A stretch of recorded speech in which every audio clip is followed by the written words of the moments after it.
viagem começa na ponta noroeste do estado em Lime Rock Park, um dos primeiros autódromos dos Estados Unidos.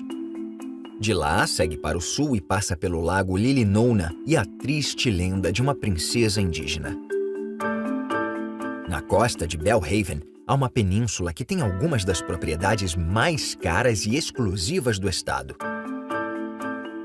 Bridgeport é a maior cidade de Connecticut e, no século XIX, foi o lar de um dos maiores showmen do planeta, P.T. Barnum, criador do circo de 3 arenas Barnum e Bailey.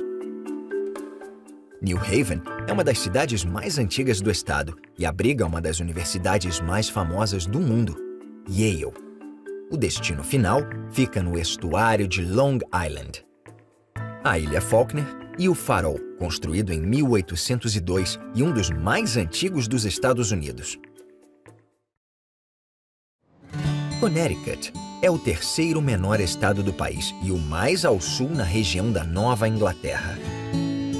Tem apenas 177 quilômetros de leste a oeste e 112 de norte a sul.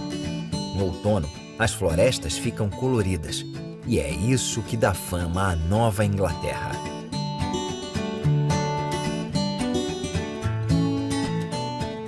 Aqui, na região noroeste do estado, que é pouco povoada, grande parte do relevo é arborizada e tem rios velozes atravessando os vales. Então é surpreendente sobrevoar uma colina e encontrar um autódromo. Este é Lime Rock Park, o autódromo de maior relevância histórica da América do Norte. Ele foi inaugurado em 1957 e está em operação contínua desde então. Enfrentou a oposição da Igreja Episcopal da Trindade, que ganhou uma liminar permanente para impedir a realização de corridas aos domingos.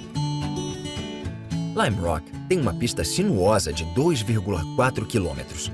Parece fácil, mas é muito difícil de dirigir rápido nela. Não há arquibancadas, mas a pista continua oferecendo vistas espetaculares. Ao longo dos anos, o autódromo recebeu muitos pilotos renomados, inclusive o ator Paul Newman, que torcia para a própria equipe dele, a Newman Haas, que incluía Mario Andretti, Stirling Moss e Dan Gurney. Um dos ícones da Nova Inglaterra em geral e especialmente em Connecticut são as pontes cobertas do século XIX. Agora elas são consideradas um vínculo nostálgico com o passado rural americano, mas na época eram tecnologia de ponta. Elas eram inovadoras porque multiplicavam em muitas vezes o padrão treliçado, permitindo cobrir uma distância muito maior do que com as pontes de viga de madeira do século XVIII. Elas eram cobertas para impedir que a neve e a chuva apodrecessem a madeira e para deixar a estrutura mais estável. Esta é a ponte coberta de West Cornwall, que conduz uma estrada com pedágio por cima do rio Housatonic. Ela foi construída em 1841, no lugar de uma ponte mais antiga, que tinha sido levada pela água 4 anos antes. Nos anos 1970, a ponte foi reforçada com um deck de aço para comportar o tráfego moderno. No outono, aumenta o número de carros nas áreas de floresta, pois os observadores de folhas saem de todos os cantos do país e vão para Connecticut para admirar a maravilhosa paleta de cores.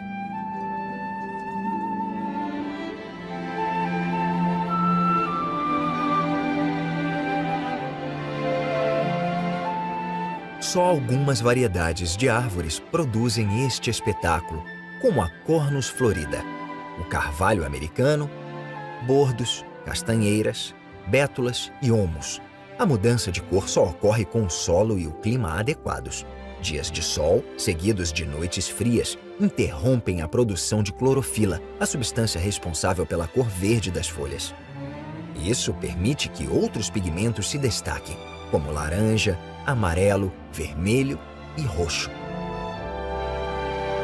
Em meio a esta paisagem encantadora, encontram-se antigas cidades coloniais, como Litchfield, que data de 1719. No fim do século, ela tinha se tornado um dos principais centros comerciais e sociais do noroeste de Connecticut. Isso resultou em muitas construções interessantes, inclusive uma grandiosa igreja clássica e casas de tijolo e ripas. Mas a cidade sofreu um declínio no final do século XIX, por não ter um amplo abastecimento de água nem ramais ferroviários para a expansão industrial. Com isso, a cidade se manteve pacata e isolada, até ser redescoberta no início do século XX como destino turístico e um ótimo lugar para passar fins de semana e ter casas de veraneio. A cidade adotou o estilo neocolonial e muitas das casas novas e antigas começaram a exibir a tinta branca e as janelas pretas desse período. Alguns quilômetros ao sul de Litchfield, perto do vilarejo de Bethlehem, fica a Abadia de Regina Laudes. A comunidade monástica foi fundada em 1947 e atualmente é composta por 37 mulheres, com uma ampla diversidade de históricos pessoais e profissionais. Num mundo em que muitos mosteiros fecham as portas devido à falta de interesse pela vida religiosa, esta abadia é uma comunidade forte e vigorosa e a população só aumenta. Mas, infelizmente, não tem capacidade para abrigar as jovens que pedem para entrar para a vida monástica. Com a generosidade de amigos e de fundações privadas, elas angariam recursos para reformar e ampliar a abadia. Este mosteiro totalmente fechado de irmãs beneditinas, que rezam a missa todos os dias e cultivam a terra, é o único desse tipo nos Estados Unidos.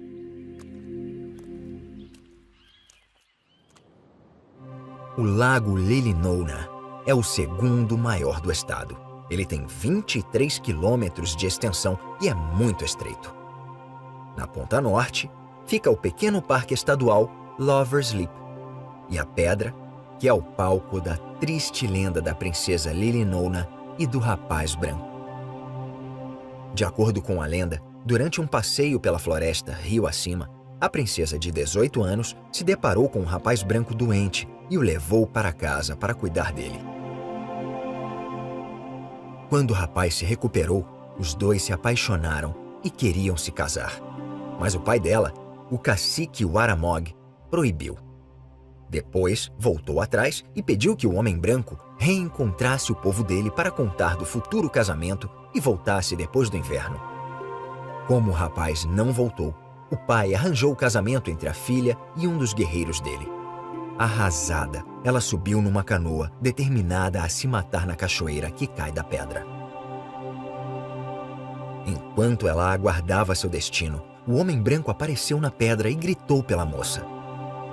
Ele pulou para salvá-la, mas era tarde demais. Abraçados, eles despencaram da cachoeira e se afogaram. Na ponta sudoeste de Connecticut fica a cidade de Greenwich e o bairro nobre de Bellhaven. Construído originalmente como parque residencial no fim do século XIX, este enclave exclusivo sempre teve certo prestígio. Mas quanto custa morar aqui? Nesta península estão alguns dos imóveis mais caros de Connecticut, e a estimativa é de que os compradores paguem $2 milhões de seguro para adquirir uma propriedade aqui. Recentemente, um terreno foi anunciado por pouco mais de $22 milhões. Isso antes de construir a casa. Claro que uma das vantagens de morar aqui é que fica a menos de 60 quilômetros de Nova York. E o translado até lá só demora pouco mais de 1 hora. O litoral de Connecticut atrai iates e lanchas de todos os tamanhos. É possível desbravar rios, ilhas, riachos, baías e praias, além de se aventurar no estuário de Long Island. Este é o vilarejo de Cos Cob, dominado pelas 4 marinas do rio Mianus. Manter um barco é caro, então muitas famílias compram um em comunidade e podem usá-los durante determinado período do ano. Assim, os iates caros se tornam acessíveis para pessoas de renda mais modesta. Ao longo da costa existem muitos vilarejos e cidades do período colonial. Um bom exemplo é o Westport. Tem cerca de 30 mil habitantes e, pelo tamanho, é a 10ª cidade mais rica dos Estados Unidos. Só em 1835, após as guerras revolucionárias, Westport foi oficialmente incorporada como cidade. No início, suas principais indústrias eram o cultivo de cebola e o desenvolvimento do porto. Contudo, no início do século XX, Westport vivenciou uma expansão cultural, quando artistas, músicos e escritores como F. Scott Fitzgerald se mudaram para a cidade, que passou a ser chamada de Paraíso Criativo.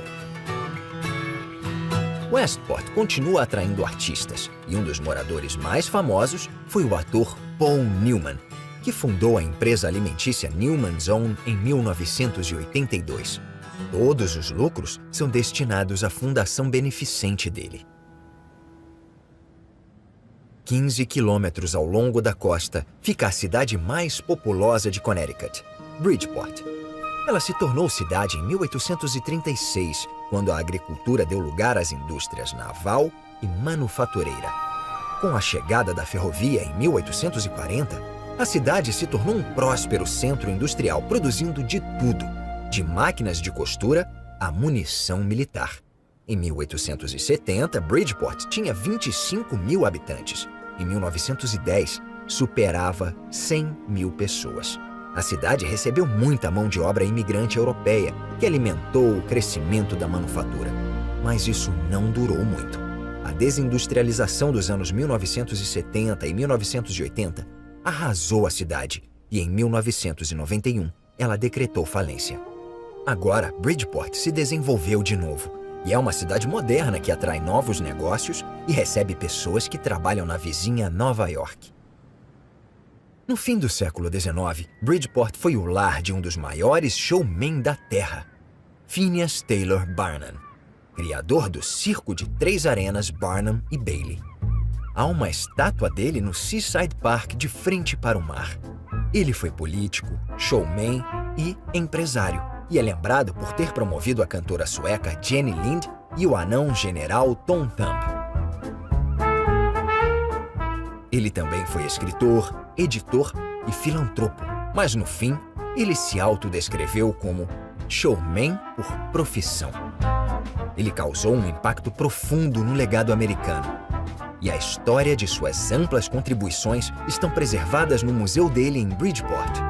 Este prédio ornamentado e exótico, projetado e construído pelo próprio Barnum, está aberto ao público desde 1893 e é uma das principais atrações de Bridgeport. Ele é um exemplo de pioneiro e visionário do século XIX.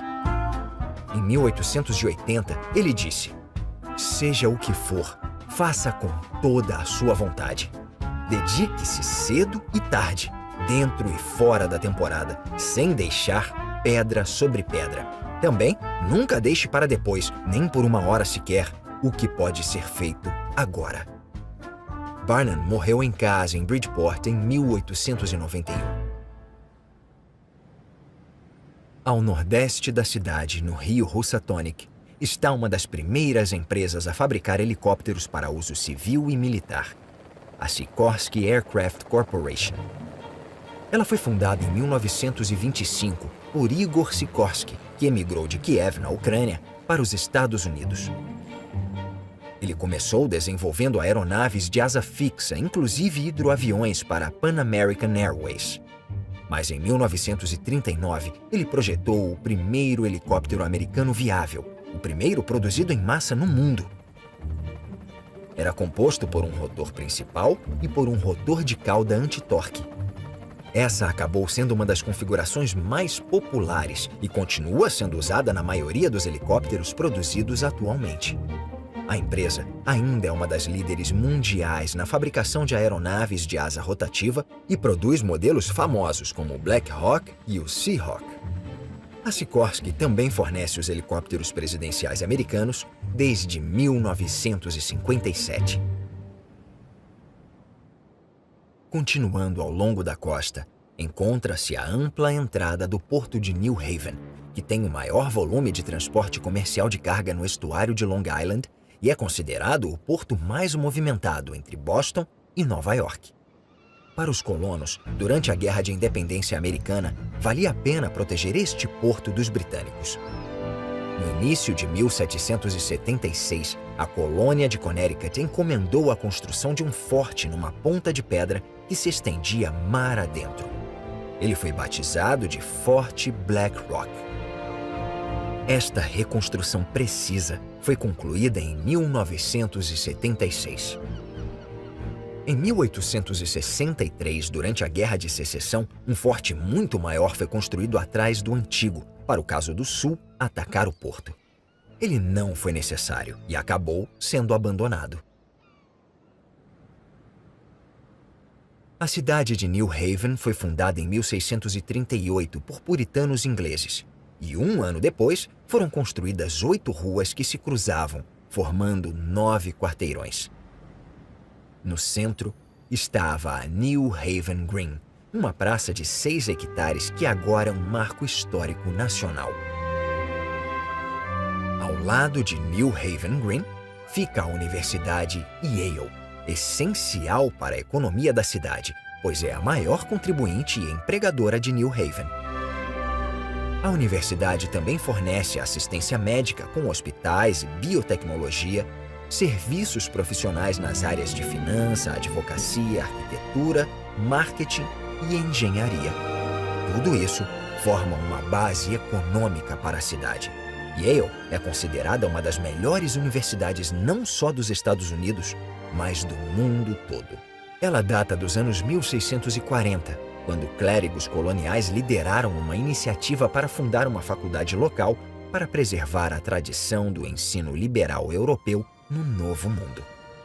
A instituição se tornou oficialmente Yale College em 1718, quando foi rebatizada em homenagem ao mercador galês, Elihu Yale, que tinha doado os lucros da venda de 9 fardos de produtos, além de 417 livros e um retrato do rei Jorge I. Ao longo dos anos, Yale formou 5 presidentes americanos. Um deles foi Bill Clinton. Nos arredores de New Haven, em East Rock Park, há um memorial de guerra do século XIX no topo de uma pedra que pode ser visto a quilômetros de distância. Tem 34 metros de altura e no topo há uma grande estátua de bronze do Anjo da Paz. O monumento foi concluído em 1887 e homenageia os moradores de New Haven que morreram na Guerra de Independência, na Guerra de 1812, na Guerra Mexicano-Americana e na Guerra de Secessão. Ao norte fica o Parque Estadual de Sleeping Giant, composto por uma rocha basáltica proeminente e paisagens deslumbrantes. Sleeping Giant significa gigante adormecido, e o nome vem de uma lenda indígena americana. Hobomok, o espírito maligno do gigante de pedra, ficou furioso porque o povo dele estava sendo maltratado, então bateu o pé com raiva, mudando o curso do rio Connecticut. Para evitar que ele fizesse isso de novo, o espírito bom, Kaitan, lançou um feitiço em Hobomok para que ele dormisse para sempre. Agora, o gigante continua cochilando em paz, com o corpo coberto por florestas. No topo do monte, tem uma torre de observação que foi construída em 1936, como parte do New Deal americano. O programa usou milhões de pessoas desempregadas na execução de obras públicas em todo o país depois da Grande Depressão. Outro monte de rocha basáltica se encontra ao norte, no Parque Hubbard. O nome vem de um benfeitor generoso, Walter Hubbard, que cedeu o terreno ao público. Hubbard construiu uma torre de observação em East Peak, chamada Castelo Craig, inspirada nas torres construídas pelos turcos ao longo do rio Danúbio no século XII. Hubbard investiu muito tempo e energia na criação do parque. Desmatou, abriu estradas e fez o Lago Mirror com a ajuda de Frederick Law Olmsted, mais conhecido por ter projetado Central Park de Nova York.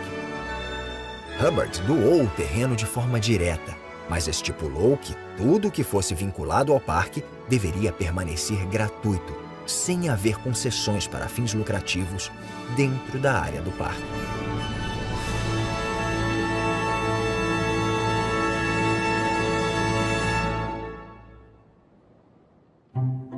De volta à costa, perto do vilarejo de Stony Creek, existe um arquipélago de ilhotas no estuário de Long Island. Elas são as Ilhas Thimble. São de granito e já foram o topo de montanhas antes da última era glacial. Como são compostas por um material muito duro, são muito estáveis, sofrem muito menos erosão e oferecem uma base firme para a construção de casas. Os índios americanos chamavam as ilhas de Belas Pedras do Mar. É difícil calcular quantas são, pois depende do tamanho mínimo que uma pedra precisa ter para ser considerada ilha. Se todas fossem, então seriam 365 ilhas, apesar de muitas ficarem submersas na maré alta. O primeiro europeu a descobrir as ilhas foi Adrian Block, em 1614.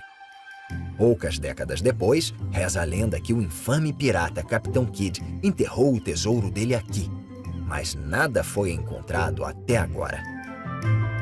Elas aparecem pela primeira vez como Ilhas Thimble em registros de 1739 e dizem que o nome vem de thimbleberry, uma fruta vermelha parente da framboesa negra. Atualmente, existem 81 casas espalhadas pelas ilhas. 14 delas só têm uma casa, sendo que algumas são mansões enormes e outras parecem um apartamento conjugado. Apenas 6 ilhas recebem energia do continente através de cabos submersos. As outras se viram com energia solar, geradores a diesel e gás propano. O continente fornece água doce para metade das casas. A outra metade usa água da chuva e de poços. Um serviço de barcas transporta pessoas e carga entre as várias ilhas e o porto de Stony Creek. Quando não existia telefone, os moradores penduravam uma bandeira vermelha para solicitar a barca. Morar aqui não é barato. Por exemplo, uma das casas mais sofisticadas à venda fica na Ilha Rogers, que tem piscina, quadra de tênis e um buraco de golfe projetado por ninguém menos que Jack Nicklaus. A propriedade também inclui outras 7 ilhas menores, com uma casa cada. Tudo está à venda pela bagatela de 78 milhões de dólares.